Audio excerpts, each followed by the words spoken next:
every single character you see has gone through something that's very difficult or traumatic, and it's shaped who we're seeing that they are today. Yeah. As these underdog superheroes.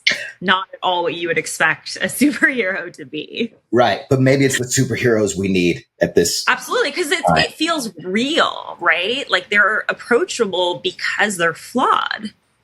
Yeah, totally. And we can identify ourselves in them because there's not this level of, unattainability. Like they're so perfect and there's nothing wrong. Right. Yeah. And it's kind of like, yes, they've all fucked up and also. And they've all had a lot of people that they trusted really fail them. Yeah. Fair.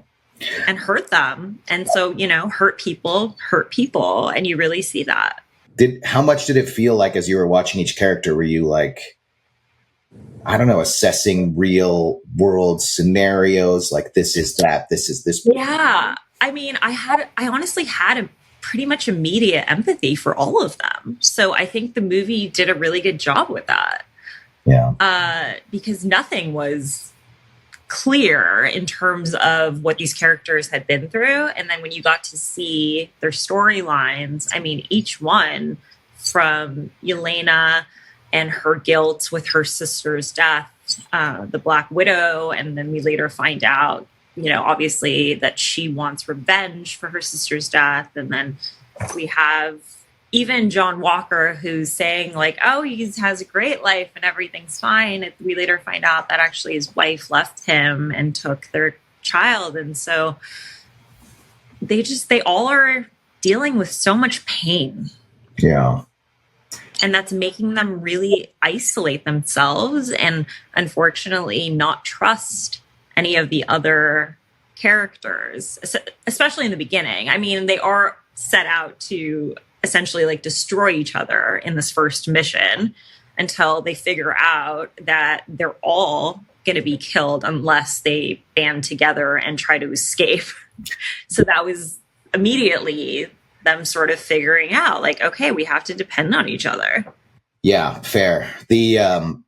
There was kind of this story of shit, like a literal story of shame, like the shame room. Yeah. What did that make you feel in terms, like, I guess what was really interesting about the shame room is that they were interconnected.